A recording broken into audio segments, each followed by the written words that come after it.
여러분 오늘부터 신명기 말씀을 우리가 마치고 이제 여호수아 말씀을 이제 전하도록 하겠습니다. 바로 앞에가 신명기 말씀인데 40년의 광야 생활을 끝내고 이제 하나님께서 모세를 데려가기 전에 모세를 통해서 주신 말씀을 출애굽 2세대 즉 가나안 땅에 들어가는 세대들한테 마지막으로 다시 한번 전한 말씀이 우리가 신명기 말씀이었습니다.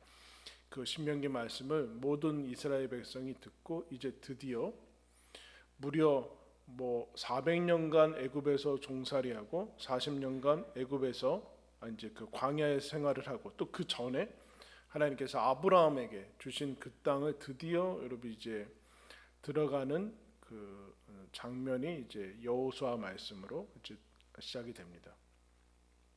여호수아 말씀이 24장까지 되어 있는데 12장 절반은 이제 준비하고 그리고 이제 그 땅의 민족들을 몰아내서 이제 정복이라고 하는 단어가 좀 우리에게 어려움이 있지만 정복한 다음에 이제 13장 후반 이제 절반 이후는 그 땅을 분배해서 정착하는 그 과정까지가 이제 등장하고 있습니다. 코로나가 아직 다 끝나지는 않았지만 이제 점점 이제 착륙을 하는 것 같아요. 그죠? 좀 천천히 착륙을 해서 적응하는 기간이 좀 필요하죠. 새롭게 어떻게 새롭게 바뀔지는 모르지만 여러분 새롭게 살고 싶으십니까? 이 나이에 새롭게 살아 굳이. 네, 그래요? 어때요? 새롭게 살고 싶으세요? 새로운 시대가 여러분 왔으면 좋겠습니까? 사람이 참 신기한 게 새로운 거 좋아할 것 같은데 그렇게 좋아하지 않는 것이 있습니다. 좋아하는 이제 반기는 반면에 또 좋아하지 않는 부분이 있어요. 그 신기하게 여러분 애굽에서 그렇게 살려달라고 학대와 탄압과 압제에 그렇게 살려달라고 신음하며 탄식했는데 광야로 나오자마자 그때가 좋았다. 막 이렇게 이제 코로나 끝나가는데 완전히 끝나면 코로나 때가 그때 좋았는데 집에서 예배드리고 마스크 쓰고 다니고 이제 코로나는 만사 그 패스되는 그런 거에 그때가 좋은 그럴지 모르겠어요. 그죠? 그럴지 모르겠어요. 무려 400년 동안 그 애굽에서 노예살이를 해서 그게 몸에 완전히 젖어들었어요. 그래서 광야로 나오니까 자유를 느끼는 것과 동시에 불편한 거예요. 광야 생활이. 물론 광야는 여러분 살 정착할 원래의 하나님의 목적지인 가나안 땅이 아니었기 때문에 불편하겠지만 그러나 거기에서는 농사를 지을 필요도 없고 매일같이 하늘에서 만나가 내리고 사실은 먹고 살 걱정이 없었어요. 그런데 광야에서도 여러분 이제 애굽을 그리워하고 그랬죠. 왜냐하면 광야 애굽이 이제 잘 적응을 했기 때문에 그렇습니다. 새로운 것을 요구하진 않고 그냥 그 땅이 힘들었기 때문에 광야를 이제 나오게 되는데 광야에서 무려 여러분 40년이 지났어요. 그럼 광야 생활은 익숙해지기 어려운 생활인데 근데 익숙해졌겠죠. 왜냐하면 거기에는 잠깐의 전투가 있었지만 전투가 필요 없고 농사질 이유도 없고 그런데 이제 그 40년의 생활이 끝나고 이제 새로운 시대로 들어가야 되는 그 시점에 있습니다. 그럼 과연 새로운 시작에 앞서서 새롭게 하기 위해서는 어떻게 돼요? 새로운 시작을 열기 위해서 새로운 시대, 그 나에게 그것뿐만 아니라 어떤 시점이건 간에 내가 좀 새롭게 살기 위해서는 어떻게 하면 될까? 라는 그 물음에 하나님께서 오늘 이제 처음에 말씀해 주시는 그 모습이 나와 있습니다. 40년의 광야 생활이 끝났고 동시에 가나안 땅에 이제 바로 앞에 있고 중요한 하나의 사건이 있었죠. 1절에 모세가 죽습니다. 모세가 죽을 거라는 생각을 이제 하지 못하고 하나님께서 모세와 같은 선지자는 앞으로도 없을 것이다 라는 말씀을 하셨는데 모세가 죽은 것을 이미 이스라엘은 알고 있었고, 모세가 죽은 다음에 이제 일어나는 일을 봅니다. 그리고 이제 한 번도 사실은 이 사람들이 가보지 않았던 미지의 땅으로 들어가는 것이기 때문에 여러 가지 어려운 점들이 있었죠. 그 바톤을 이어받은 사람이 우리가 신명기 마지막에 봤듯이 하나님께서 모세에게 명령해서 여호수아에게 안수해서 이제 모세의 뒤를 잇게끔 하는 그런 장면이 나왔죠. 어떻게 필요할까? 뭐가 필요할까? 사람이 새로워지려면 뭐가 필요할까? 새로운 시대를 열면 뭐가 제일 먼저 필요할까? 어떤 능력이 필요할까? 어떤 지도자가 필요할까? 모세가 계속 있어야 되는 거 아닐까라는 그런 생각을 하는데, 하나님께서는 어떤 것으로 먼저 이스라엘 백성에게 나오시는가? 새로운 시작, 우리가 여호수아를 통해서 새로운 시작을 우리가 좀 기대하면서 나아가야 되는데, 첫 번째 하나님이 말씀하시는 거 한번 따라했습니다. 하나님의 임재. 5절 말씀에 보면 여호수아한테 2절부터 이렇게 얘기하는데, 5절에 내 평생에 너를 능히 대적할 자가 없으리니 내가 모세와 함께 있었던 것 같이 너와 함께 있을 것임이라. 내가 너를 떠나지 아니하며 버리지 아니할 것이다.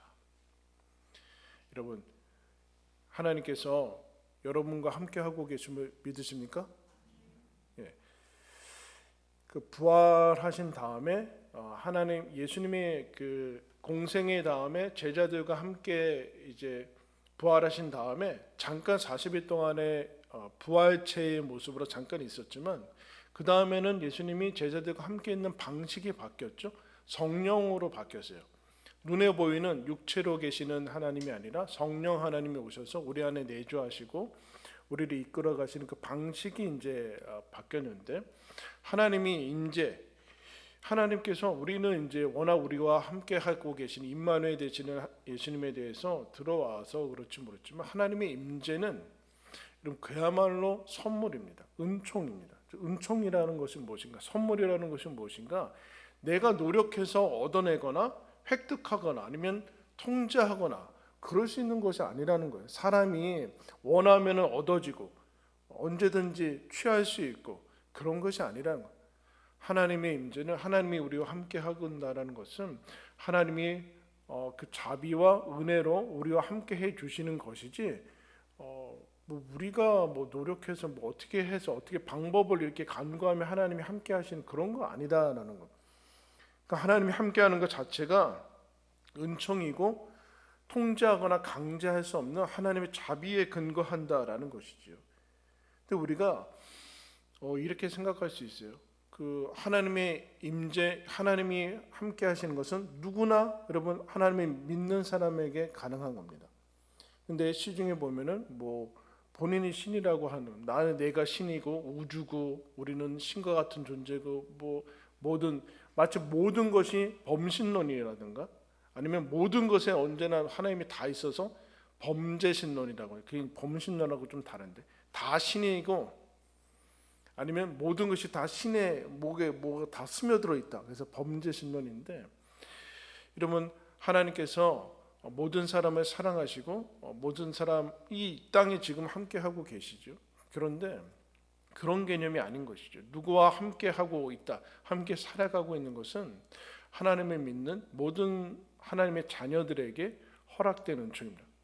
하나님의 자녀들에게 허락된 은총인데, 그러니까 그것은 예수를 믿는 누구에게나 성령이 내주하시기 때문에 하나님을 믿는 누구에게나 가능하죠. 그러나 아무나 하나님이 임재하진 않아요. 다르죠? 누구든지 예수를 믿으면 하나님의 자녀가 되어서 성령께서 함께 하지만 아무나 다 있다, 그건 아니다라는. 여러분, 우리가 사도신경에서 고백하듯이 하나님께서 예수님이 마지막 날에 이 땅에 오셔서 산자와 죽은 자를 구별하신다, 그렇게 얘기를 하고 있어요. 산자와 죽은 자가 뭐예요? 만약 지금 예수님이 오신다면 산자와 죽은 자를 어떻게 구별해요? 그 안에, 그러니까 우리는 보이지 않지만 그 안에 성령이 계신 사람이냐 안 계신 사람을 구분한다라는 얘기예요. 뭐 이거는 뭐 안 믿는 사람들이면 뭐 분노하겠죠. 그러나 하나님께서 아무나는 아니에요. 누구든지 가능하지만 아무나 하나님과 함께, 하나님이 함께 하시지는, 예수 그리스도를 통해서 우리에게 주시는 가장 중요한 것은 우리를 살려주신 그 가장 중요해서 하나님께서 허락하신 건 무엇인가? 하나님이 함께하는 것, 하나님의 임재. 그 여호수아에게 첫 번째 이렇게 얘기를 하고 있어요. 내가 너와 함께할 것이다. 모세가 없는데, 모세는 부재해요. 모세가 죽었기 때문에, 하나님 나라 갔기 때문에 모세가 부재하다라는 것은 대단히 눈에 보이는 엄청난 지금 어려움이죠. 과연 우리가 모세가 없는데 저 땅에 들어가서 저 땅을 이제 차지하고 살 수 있을까라는 생각이 드는데, 하나님께서 환기를 시키십니다. 모세가 모세일 수 있었던 이유는 하나님이 모세와 함께 했기 때문이다. 내가 모세와 함께 했듯이 너와도 함께 할 것이다. 너희들과도 함께 할 것이다 라는 가장 중요한 확보.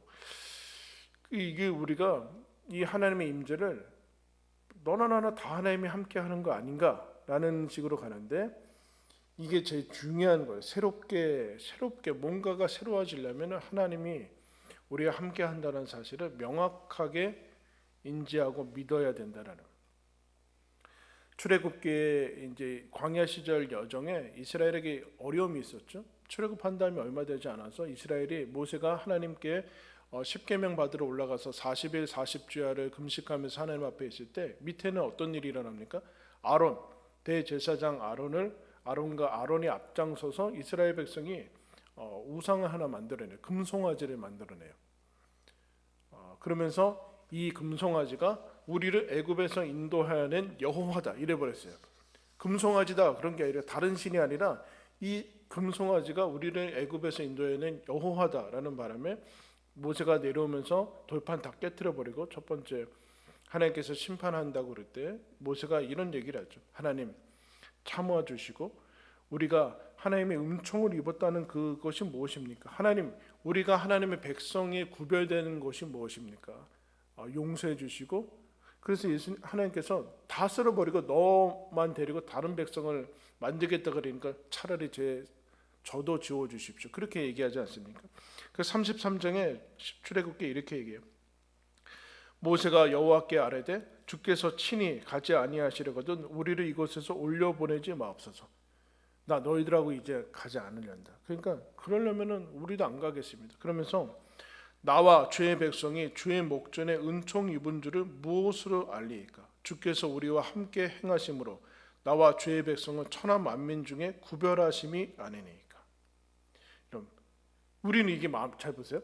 그러니까 불신자와 신자, 애굽과 이스라엘 백성의 유일한 어떻게 보면은 결정적인 차이는 무엇인가?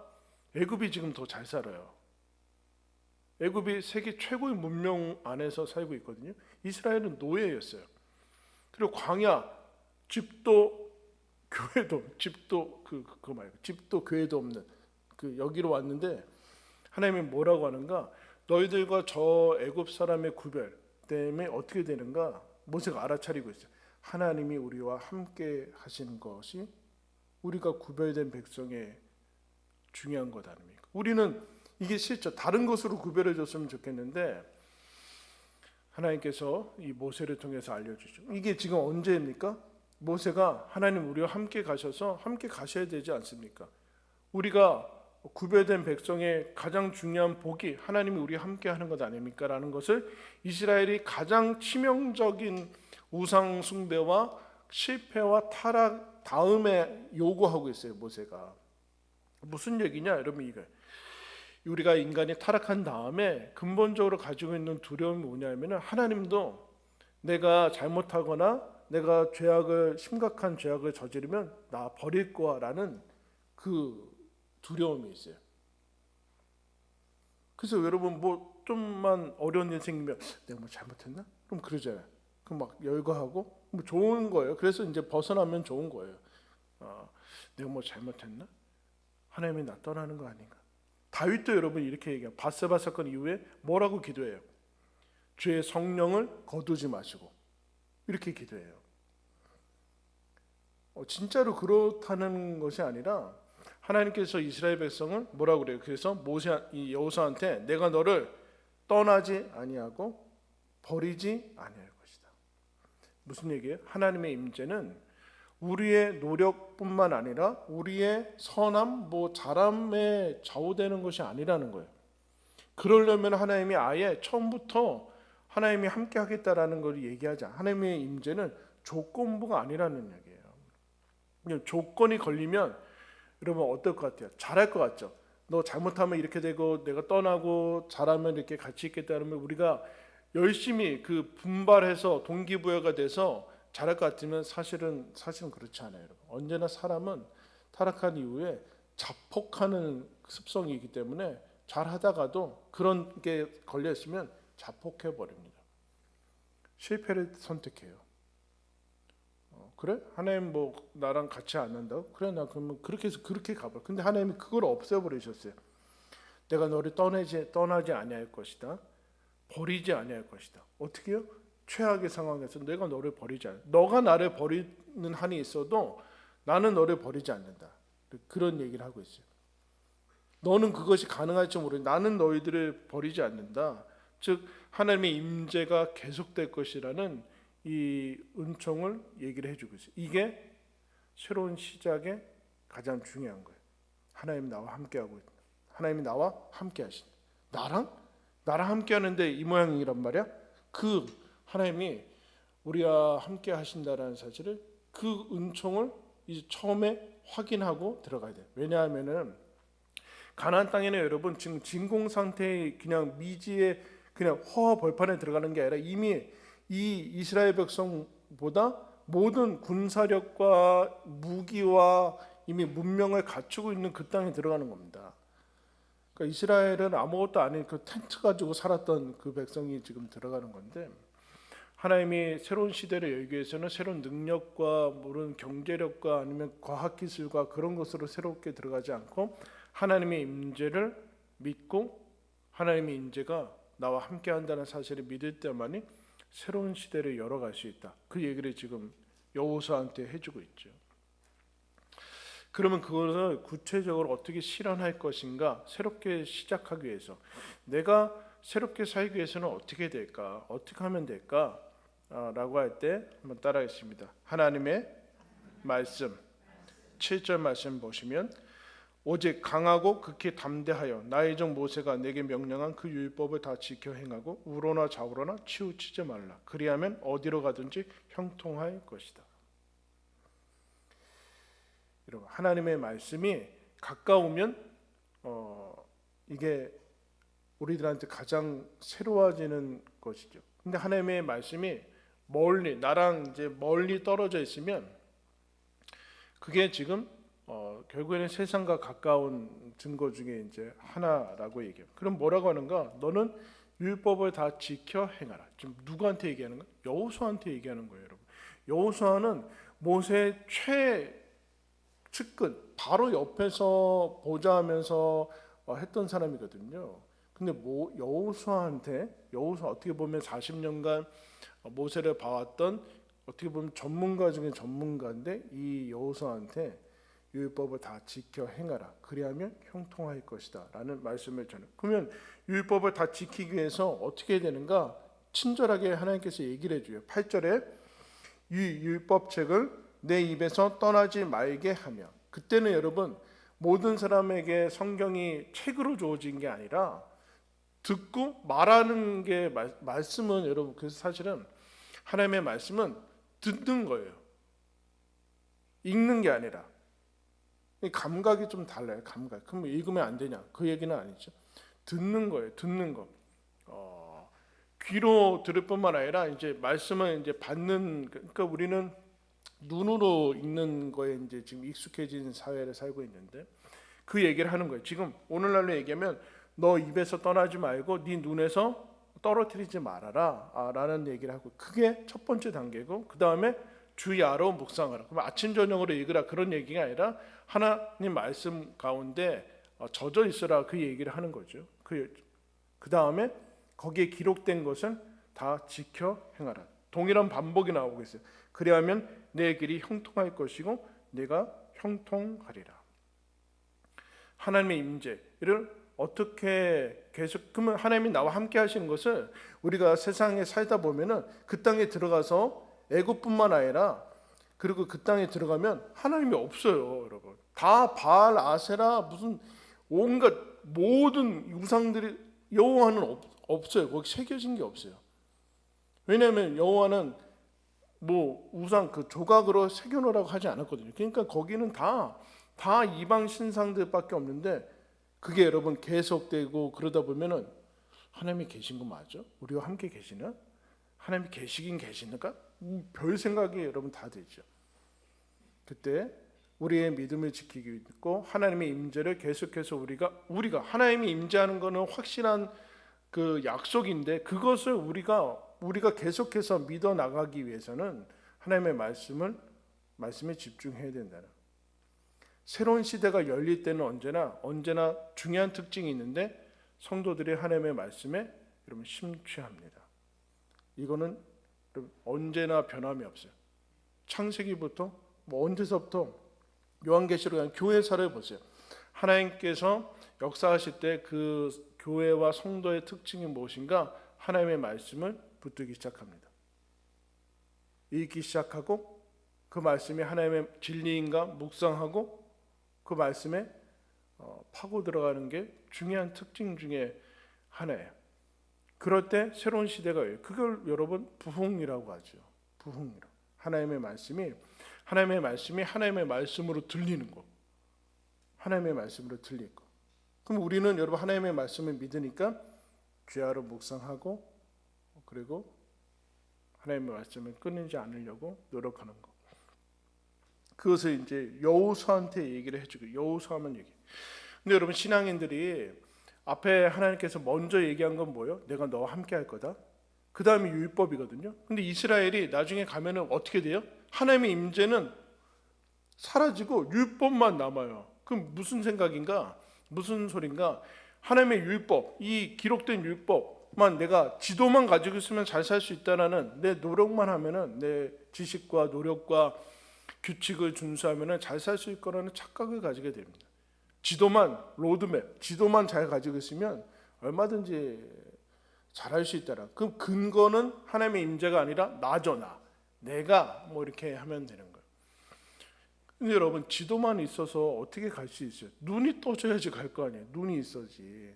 지도가 있는데 하나님께로 가지 못해. 왜요? 눈이 감겨가지고 그 지도 가지고 뚫뚫 말아가지고 그러고 있는 거예요. 성령의 조명이 있어야 된다. 하나님의 임재와, 그러니까 여러분 하나님의, 아까 얘기했죠. 하나님의 말씀이 하나님의 말씀으로 푹 들려야 돼요. 들리지 않는데 어떡할까요? 아무리 성경을 읽으면 어떡할 거예요? 눈이 안 떠지는데. 그래서 하나님이 내가 너희와 함께 할 것이다. 함께 할 것이다. 그걸 믿고 그러니까 하나님의 말씀을 믿음으로 읽어야 돼요. 믿음으로. 하나님께서 이 말씀이 진리다. 내가 생각할 때는 별 볼 일 없어 보이는 말씀이고, 이게 뭐 그렇게 생각되는데, 근데 이게 진리다라는 것을 받아들여야 된다. 그래서 외국에 있는 어떤 그 이제 상담을 주로 하시는 그 목사님이, 이분이 어려운 일을 많이 겪었어요. 자기 아들이 이제 지적 장애로 태어나서 20살 되기 전에 이제 세상을 떠나고, 아내도 이제 이제 먼저 보내고, 그리고 뭐 한 이제 50대 된 딸도 가정을 다 보내고, 막 되게 어려운 일들이 많았는데, 아주 간단하게 그런 자기한테 찾아온 사람들이 주로 어려운 일들 얘기를 하고, 그러니까 어려운 걱정들, 그런 얘기. 여러분 걱정이 닥칠 때 어떻게 해요? 걱정해야죠. 뭐. 걱정이 다가오면. 그 걱정이 딱 다가올 때 두 가지 방법 썼대요. 뭐 여러분 들어봤을 거예요. 걱정 상자를 만들어서 걱정될 때마다 거기다 써서 넣었대요. 그리고 하루에 시간을 정했대요. 오늘 5시 반부터 6시는 걱정하는 시간이다. 그러니까 나에게는 5시 반부터 6시까지 걱정할 시간이 있으니까 미리 걱정 안 하고 여기다 넣어놓을까, 그래 보고 뭐. 그것보다 더 이제 좋은 해법은 자기뿐만 아니라 자기들에게 오는 그 상담하시는 분들한테 카드를 하나 줬대요. 앞에다가 노라고 썼죠. 노. 걱정될 때마다 딱 보고 노라고 외치고, 그 뒤에 뒤집으면 뭐가 있는가? 빌립보서 4장 6절에 아무것도 염려하지 말고 다만 모든 일에 기도와 간구로 너희 구할 것을 감사함으로 아뢰라. 이거를 입으로 하게 했대요. 걱정이 됐잖아요. 그때 그러면 노 걱정 스탑하고 뒤집어서 읽게 했어요. 얼마나 유치해요, 여러분. 우리가 애냐? 우리가 애야? 초등학생이야? 중학교 고등학교 수련회 때 밥 먹어야지, 암송해야지 밥 주고. 이거 얼마나 유치해요. 그죠? 애들 세워놓고서 암송한 사람만 들어보내고 웃기잖아요. 근데 여러분, 그렇게 해서 실제로 그렇게 순종, 아무것도 걱정하면 스탑, 나한테 외치고 아무것도 염려하지 말고 기도하면, 실제로 그렇게 해서 수많은 사람들이 걱정에서 벗어나는 그런. 왜 그랬을까요? 하나님의 말씀이니까. 하나님보다 더 최종 권위자는 없으니까 그 말씀을 믿으면 그렇게 된다는. 근데 뭐 어디 가서 자꾸 뭘 상담을 하고 뭐 걱정, 죽을 때까지 걱정이 없을 수가 없는데 어디 가서 그걸 하겠다는. 이 얘기를 지금 하는 거야. 하나님의 말씀을 주야로 묵상하고 그를 지켜 행하라. 그래야면 형통할 것이다. 잘 살게 될 것이다. 잘 살게 된 걸 자꾸 우리는 물질적으로만 자꾸 연결을 시키는데, 근데 뭐 여러분 알다시피 맨날 행복지수 하면은 맨날 우리나라 다 떨어지고 막 그러잖아요. 자꾸 왜 물질로만 연결, 불필요한 것이 아니라 하나의 요소지만 그 전부는 아닌데 자꾸 연결을 시키는 것에 우리는 익숙한데, 그럼 형통한 것이 무엇인가? 그럼 요셉의 이야기에서 요셉의 이야기에서 하나님이 야곱의 아들들, 요셉을 팔아넘겼던 그 다른 형들과 함께 했죠. 함께 했지만 그들과 함께 했다는 기록이 붙어 있지 않아. 아까처럼.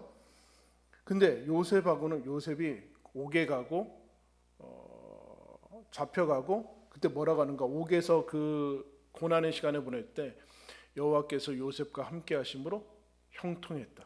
뭐가 형통해? 도대체 팔려왔어. 지금 바로한테 잡혀갔고 거기서 일하다가 풀려날 줄 알았더니만 바로의 보디발의 아내 때문에 또 감옥에 들어가고, 감옥에서 꿈풀이해져서 바로 나갈 줄 알았더니만 나간 사람이 잊어버려가지고 2년 있다가 생각하게 나고. 그래서 형통한 게 뭐 있습니까? 근데 계속해서 하나님이 요셉과 함께 하심으로 형통했다. 그럼 형통의 여러분 그 핵심이 뭐예요? 하나님이 함께 하는 거죠. 우리는 이게 중요하지 않다는 거예요. 그렇지 않아요, 여러분. 인생을 전체적으로, 아니 그 중간만 봐도 요셉과 함께 하심으로, 하나님의 사람들과 함께 하심으로 그게 형통한 거고 하나님이 인정한 거예요. 나머지는 사실은 허무한 거죠. 허무한 거예요. 허무한 거. 그럼 누가복음 15장에 가면은 왜 아버지가 둘째 아들한테 유산을 미리 줬을까? 주지 말지. 주면은 어떻게 될 건지 알고 줬겠죠? 알고 줬겠죠. 안 주면 어떻게 할 거예요, 여러분? 안 주면 뭐 주고 나서 거기에서 그 아버지의 그 기다림과 사랑 때문에 그 모든 게 사실은 허무하죠. 그 재산 많아가지고 그게 근데 잠깐은 반짝하는 것 같아요. 근데 나중에 지나고 보면 허무한 거예요.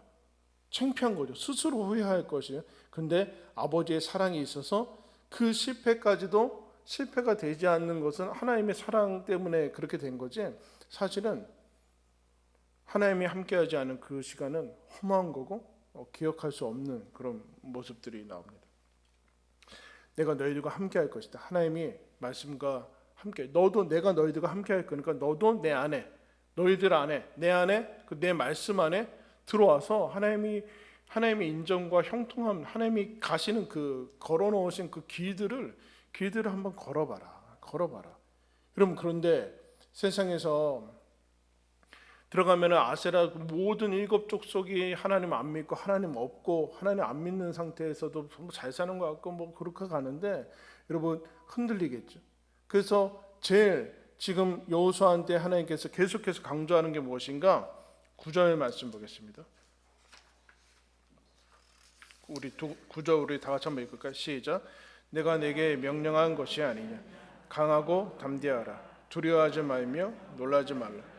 내가 어디로 가든지 내 하나님 여호와가 너와 함께 하느니라 하시니라. 6절에도 강하고 담대하라. 7절에도 오직 강하고 극히 담대하라. 9절에 강하고 담대하라. 왜 이 얘기할까요? 두렵다는 거예요, 여러분. 가면 무서워할 일이 세고 셌다는 거예요. 두려워서 흔들릴 만한 일이 계속해서 오긴다는.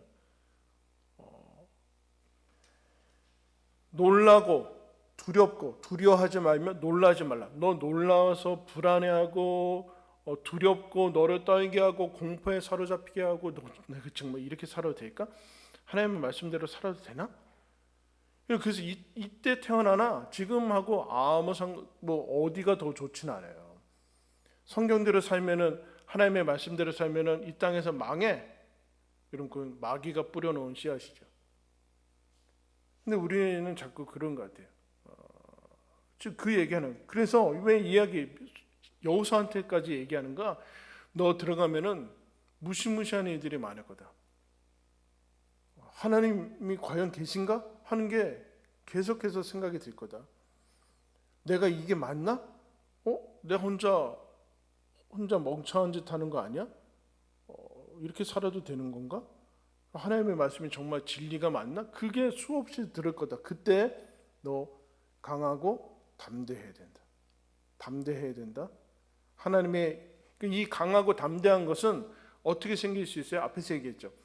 하나님의 임재와 말씀이 있을 때, 이 말씀에 근거해서만 하나님이 나와 함께 하시고, 어쩌대요? 내가 아무리 못나도 하나님이 나와 함께 하시고, 이 말씀이 세상에서는 버림받았을지라도 유물로 들어가고 더 이상 유용성의 의문을 아주 고리타분한 말씀이 됐을지라도 이 말씀에 근거할 때만이 세상과 다르게 거기에서 강하게 담대하게 살 수 있어요. 믿음으로 살 수 있다라는 얘기죠. 그래서 여러분 믿음이란 무엇인가? 그 믿음이란 무엇인가? 담대함이 믿음이에요. 이 단어는 사도행전에 제일 많이 나와요. 제일 많이 나와요. 여러분 예수님이 붙잡히자마자 제자들 다 도망가고 부활하신 예수님을 만났거든요. 부활하신 예수님을 만났어요, 제자들이. 그러면 이제 어떻게 할 것 같아요? 막 이제 새로운 역사를 일으킬 것 천만에요. 다 문을 닫고 예수님을 만났음에도 불구하고 제자들은 꽁꽁 무서워서 빗장을 달고 숨어 있었어요, 여러분. 그래서 예수님이 그들 가운데 나오셔서 두려워하지 말아라, 평안해라. 그 얘기를 해줘. 내가 성령을 너한테 주노라. 그 얘기하면서 그 불과 40일 그 며칠 전에 제자들이 성령 받은 다음에 어떻게 바뀌는가? 담대한 사람으로 바뀌게 됩니다. 담대한 사람으로 바뀌어서 뭐 어떻게 돼요, 여러분? 세상이 뒤집었죠. 뒤집었는데 정치 제도나 그런 식으로 뒤집지 않고 죽어도 하나님의 말씀을 전하다가 죽고 그랬어요. 여종 앞에서도 부인하던 사람들이 제일 높은 사람 앞에서 예수를 나는 듣고 본 바를 말하지 않을 수 없다 하면서 그렇게 맞고서 나갔다니까요. 감옥에서 쿨쿨 자고 이런 사람으로 그래서 새로운 시대가 왔어요.